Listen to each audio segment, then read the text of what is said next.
Bonjour à tous et bienvenue dans le Louis Soccer Show. Le mercato s'est terminé le 31, mais le FC Metz a sur le fil obtenu un défenseur gauche qui a sauvé tout le mercato, qui fait passer le mercato de 5 sur 10 à 6 sur 10, 7 sur 10. Voilà, on va voir tout ça dans la vidéo, mais en tout cas, Fodé Ballo-Touré, tu es le bienvenu.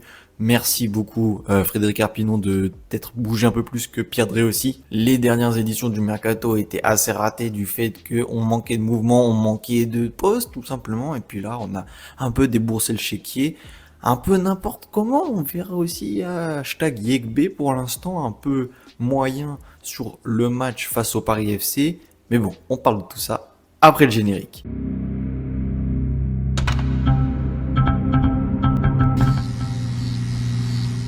Au total, on a une balance de transfert à plus 12,25 millions, 18,40 millions de revenus et 6,15 millions de dépenses, plus 12,25 au final.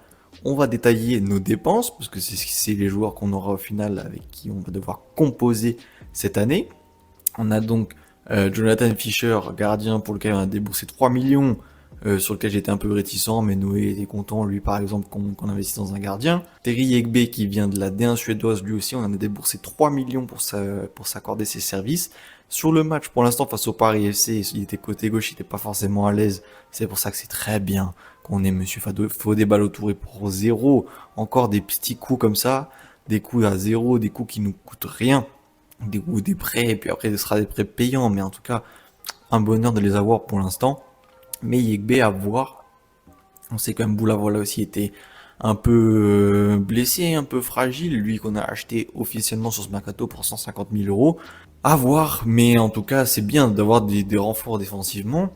Ça peut aussi suppléer et puis donner une arme offensive en plus, enfin au milieu en plus pour que Gbamin monte un peu sur le terrain, même si en défense centrale pour l'instant il fait très bien le job, pour voilà aussi instaurer une concurrence avec cette Diboussani qui doit pas se reposer sur ses aises comme on a vu face au Paris FC, être concentré tout un match parce que c'est important dans la hiérarchie. Yekbe, ça a l'air d'être un grand gaillard, un peu comme Mboula, ça a l'air d'être un Mboula 2, comme on a dit avec Noé, c'est un grand gars stock, et c'est bien, mais 3 millions, c'est peut-être beaucoup. Voilà, donc pour le reste, on a Michel Mboula dans les transferts payants, puis dans les transferts pour 0, on a Habib Diallo, Jean-Philippe Bamin, Yanis Lawson et donc Fodé Ballo-Touré qui vient remplacer Mathieu Hudol. Comme on a dit, la critique elle est quand même légitime parce que les peurs du mercato se sont fermées. Certes, il était à l'entraînement, etc., il était dans les positions et tout, mais généralement, nous, quand on a des petits dossiers comme ça, soit on les contrarie le dernier jour du mercato et du coup on se fait avoir, soit on arrive tout simplement à rien avoir, on doit composer justement avec, par exemple, un Yekbe qui doit aller à gauche. Ça ne le fait pas. Si tu veux te maintenir, ça ne le fait pas. Et ça, je pense que Arpinon l'a très bien compris. Il faut qu'on essaye de se pérenniser un peu en Ligue 1. On a mis les moyens. Ce serait dommage de tout gâcher parce qu'on n'a pas trouvé un défenseur gauche. On n'a pas voulu, voilà, dépenser au bon endroit, au bon moment. Le retour d'Habib Diallo qui fait grandement du bien parce que, voilà, on va parler des départs aussi, mais les départs d'Idrissa Gueye à Loudinez, bah, il va falloir la compenser. Et avec un gaillard qui connaît déjà la maison, qui s'est planté des buts, qui a l'expérience. Le coup là, 10 sur 10. Et dans les prêts et options d'achat activées, on a donc Jessie Deminguet, Boubacar Traoré, Georgi Tsitaishvili et Georgi Abuashvili. Au final, voilà, c'est 6,15 millions, un peu plus pour les prêts payants qui vont devenir automatiques ou quoi. On va dire à peu près autour de 8 millions de dépenses. Bah, c'est des 8 millions très bien investis qui vont nous servir. Et voilà, va falloir qu'on fasse valoir tout ça face à Angers en mettant Abdiallo titulaire, en mettant Fodé Ballo-Touré, en espérant qu'il ait un bon cardio, voilà, qu'on ait vu à l'entraînement bien en forme et que tout ça, ça se matérialise. En termes de revenus, on a donc 8 millions pour Arthur Atta, 5 millions pour Papa Amadou Diallo, 3,50 millions qui est un peu bradé pour Mathieu Hudol, Fali Kandé qui part à Venise pour 1,90 millions, que des transferts libres pour le reste pour Bodar, Jallo, Lo, Oukidja, Kraibi et Benjamin Tété. Et pour le reste, on est sur des prêts payants, donc ils vont devenir automatiques, un peu bradés, voilà, on va parler un peu de Idrissa Gueye qui donc a une option d'achat automatique quand on sait qu'apparemment, voilà, selon les rumeurs, il y avait des Manchester, des Dortmund, etc. qui en voulaient 15 millions. Certes, voilà, on fait attention au bien-être du joueur, mais des fois, il y a des joueurs qu'on brade et tout, et qu'au final, bah, on refourgue un peu à la va-vite.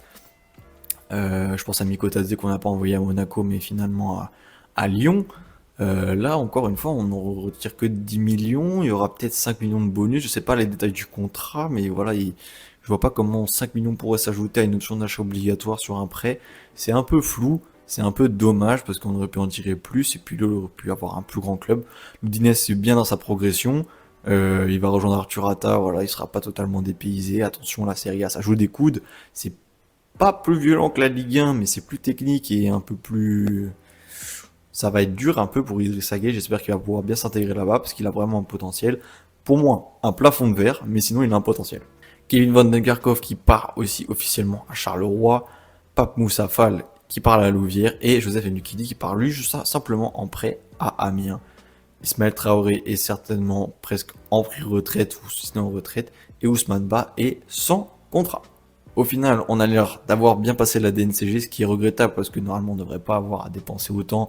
Mais bon, faut bien équilibrer les finances et avoir ce partenariat avec Génération Foot. Le petit Amara Diallo, on l'attend aussi plus tard. On a recruté des bons joueurs, on a une équipe assez complète, même on a une équipe complète pour une fois. Pour une fois, franchement, ça fait très longtemps qu'on n'est pas arrivé en Ligue 1 avec une équipe complète, sans blessure, etc. Avec des joueurs qui nous satisfont. Donc franchement ça c'est top, on va prendre du plaisir, ça va aussi inciter les gens à aller au stade. Donc il reste plus qu'à marquer et à gagner, tout simplement. En tout cas on a les armes et puis voilà, un petit mercato que je note 7 sur 10. Franchement ça fait longtemps qu'on n'a pas été satisfait dans un mercato comme ça.